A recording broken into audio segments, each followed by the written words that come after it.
Spence here, Next Level Combat, teaching Intro to BJJ classes.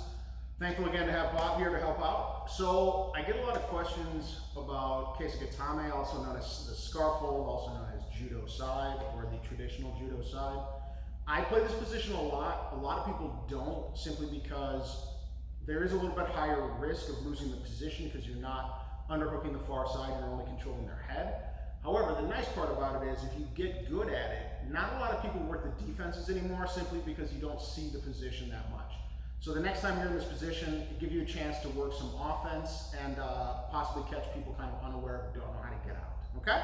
So, we're starting from the position.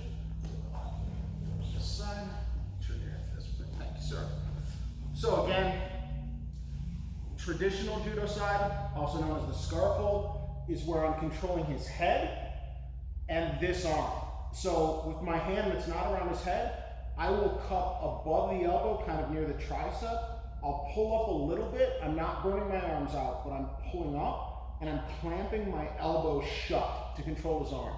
What I can't have him do is pull this arm back to the mat and turn towards me.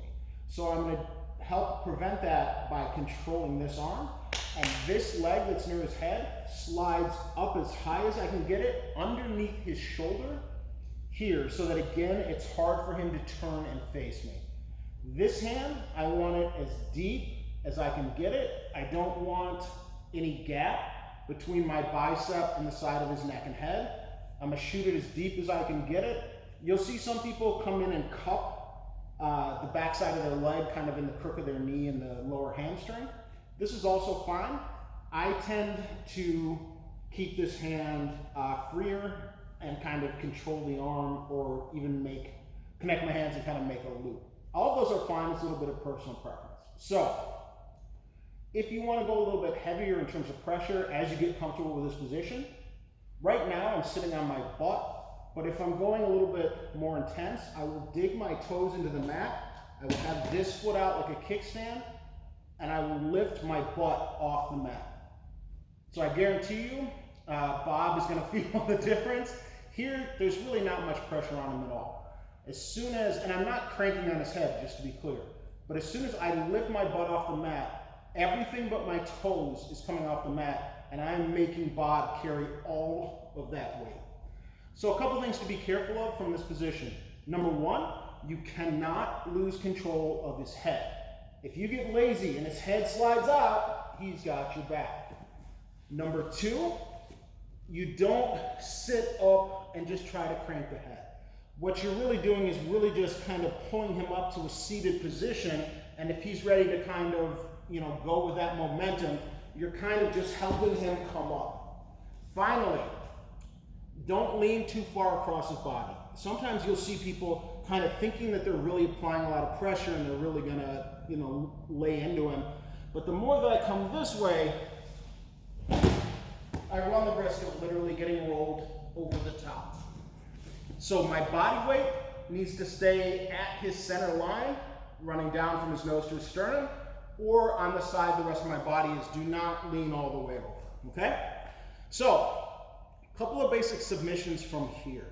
One thing you always want to kind of feel for is, what is he doing with this arm? Because this is the one that we're going to attack or chokes. Obviously his other arm I don't have any control over, so that's not what you're going to be looking for initial submissions. So first things first, one that you can always look for is basically an Americana with your legs. So a lot of times where I'll hit this one is, as I'm kind of applying pressure, you'll sometimes feel this hand start to slide here up onto your chest because they're trying to push you away and create space. The problem is he's kind of put his hand into the Pledge of Allegiance position. So my hand slides here, and I use my chest. So I don't just grab his hand and try to bench press it down, but I kind of lean into it and kind of help myself by using body weight to push it down. So as I come here, my bottom leg is going to slide over the top. I've caught his wrist in the crook of my bottom knee. This leg is then going to come over and triangle. The reason is, Bob's defense here is to shoot his hand straight. So as soon as he's able to force his hand from the Pledge of Allegiance straight, the hand will slide out. However, if you get here and choke way up on it, if he tries to straighten his arm out, there's nowhere for it to go, okay? Once I get here, I like to connect my hands. I'm gonna lift his head a little bit. I'm also gonna drive forward with my hips, almost like a half rainbow or arc at the same time. And that's about as hard and as much distance as you should really need. If you find yourself getting your hips way off the mat and cranking on his head, I promise you something's not right. So again, the hand comes up here, whether he's trying to push on your jaw, he's trying to push on your chest. Lean forward, use your body weight to help you. Grab his wrist, push down, and as soon as I get to roughly parallel with his shoulder, it comes through. Crook of the knee, triangle my legs to prevent the defense, connect my hands, slowly arc my hips forward, head comes up. And that's your first option there, your leg Americana. So, we can also move on from there. And one of my favorite submissions from this position is the arm triangle. So as I'm here and here again, a lot of times this hand starts coming through, they're trying to find your jaw, which by the way is not wrong, it's just something you have to watch out for as a counter. So as I'm coming here, what I'm gonna do is make a C cup, not at the point of his elbow, a little bit below, otherwise tend to slide off. I'm here, I'm gonna bump his arm this way, and I'm gonna move my head to the other side at the same time. I'm gonna pin his arm in place with my head, which means my head cannot come up this way, or he's just gonna swim his arm straight back out. I'm using my head to keep it in position. I'm already 3/4 of the way into the arm triangle choke. So, depending on how you like to finish the arm triangle choke, you can connect your hands, go to rear naked grip, whatever, either one's fine. Classic one, gable grip, forehead all the way to the mat, no looking up. Here, tight, flex, pinch your elbows to finish. You can also, of course, walk this way and drive your chest into his shoulder and finish. Or if you're here and here, you can always finish it the way I tend to finish arm triangle chokes pretty regularly. Make a loop, flex, butt off the mat, finish, okay? So there's of course a lot of different ways to get into the arm triangle, but just keep in mind, anytime you're here, you've already got one of his arms and his neck in a loop. That's always a setup for a triangle choke, right? So just keep in mind, as he's trying to push your jaw, if you're able to kind of create a little space, this hand comes to his tricep, bump his arm this way, but don't just rely on shoving the arm and not moving your head. Do both. Here. Now you can trap his arm, get ear to ear, stay real tight, and you can finish the arm triangle choke from here. So, finally, a lot of times what people will do, once you start hitting attacks against this arm, whether it's the Americana we just did, whether it's kind of a little baby straight arm bar, a lot of times what people will do in response is connect their hands around your body. The reason being, they're basically either trying to set up an escape where they bridge and roll out, or they're just trying to protect this arm and they can't really think of any way to do it other than connect their hands. My response to this is usually to go to what I call the accordion crush. Josh Barnett famously did this to Dean Lister, which is amazing because Dean Lister is built like a tree trunk. So basically what I'm doing is going into, it's basically a chest compression. So what I'm gonna do is my arm stays here and I'm trapping his arm in place. You can come and grab your own thigh. I tend to come kind of almost scoop the elbow and connect my hands. But the biggest thing to understand about this submission is I'm not just pulling his head up, okay? It is part of the motion, but it's not the entire thing. I'm not just trying to crank his neck and his chin to his chest. What I'm doing instead is making a loop. So it's not just back, it's this. Everything comes tight. It's like cinching a belt here. Now when I dig my toes in, I can already feel the tension, so I'll stop for a moment and finish this quickly. I make the loop and pull his head tight. I dig my toes in, butt comes off the mat, and I think about driving my ribs right into his, so all of my weight drives straight through the rib cage, okay? So again, don't just crank on the head. Make a loop, Toes dig, butt up, finish. So that's a couple of basic attacks from Keisagatame. So as mentioned, you've got the Americana with your legs. You've got a baby short arm bar, which I mentioned we didn't really go into in detail. You've got the arm triangle choke, and you've got what I call the accordion crush chest compression finish. All right? Thanks everybody. Hope everybody's doing well and staying safe out there, and we'll see you guys soon. All right, Spence and Bob here, back again, Next Level Combat introductory classes. So we just did a video, which will be posted shortly, about attacks from Keisagatame, also known as a scarf hold position, also known as classic judo side. So today we're going to talk about how you get out, right? So I see a lot of people who end up in this position and it's uncomfortable, and even if they're not getting submitted, they're just getting kind of ground down by the pressure and can't figure out how to get out. So that's what we're working on today. So first things first. Sure.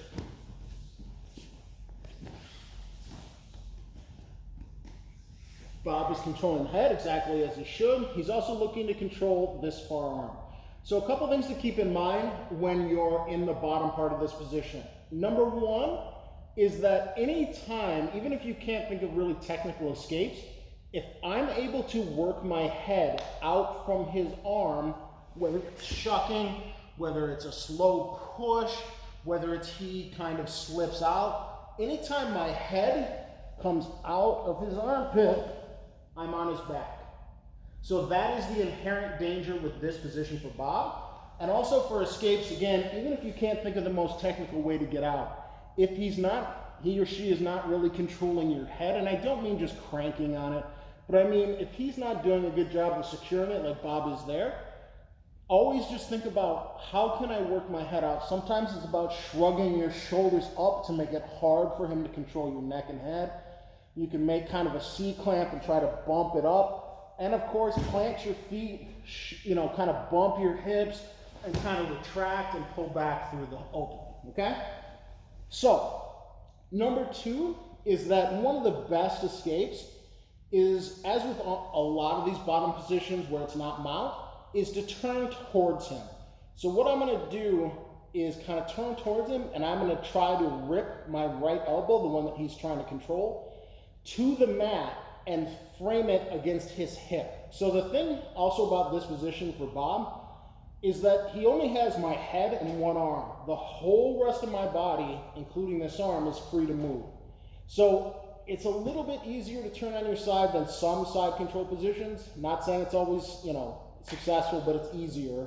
So I'm going to plant my feet, turn hard towards him, and pull this elbow to the mat all the way down. So as I bump and turn, I'm gonna frame this right against his hip. So first of all, it tends to open up his grip around my head, which means I can try to immediately shuck my head through. But even if that doesn't happen, I'm making this frame, so I'm protecting my right arm from the submissions, whether it's the arm bar, the Americana, the arm triangle, etc. From here, I'm gonna plant my far foot and shrimp, and then I'm gonna drive my bottom knee where my elbow is here. Once I get here, most likely Bob's not gonna sit there and just let me keep going, so I'm gonna shrimp again back to full guard. I'm assuming that Bob does the intelligent, experienced grappler thing and kind of moves up towards his knees. If they don't, then feel free to, completely break their base, take the back, and whatever. So again, it's just about pulling the arm that's in danger down to his hips, turn hard. I kind of also will try to bump with this arm and my hips to get his motion going forward. From here, you can try to shuck your head. You can also shrimp and drive this knee here. Like I said, if he doesn't react, fantastic, right? But we're assuming he's going to. So then you're just gonna want to shrimp and square back up to close guard. So, from here, if that's not working because Bob's doing a good job of keeping his right leg underneath my arm and shoulder, so it's hard to make enough space to drive that elbow down, the next thing you're going to look for is where is his jaw. If he's not hiding his face way down low, I'm going to use it as a pressure point to basically create motion and get out. So what I'm gonna do is take my left hand and put the kind of blade of my forearm and the base of my palm on his jaw. I'm not just putting my hand in his face because it's kind of a small contact area and it kind of slides. I tend to make like a frame, and then I'm gonna drive my left hand that way, kind of towards my right, and I'm going to walk my body away from him in the opposite direction. What I'm basically doing is creating a hole. So right now, Bob is basically sitting on top of me. If I take that support away, he either has to adjust or he's going to fall over. So again, hand comes here. You can try to double up. If you can get this hand free to do it, that's fine. But usually even one hand's enough to create some space. But don't think of this as, I'm gonna bench press him off the position.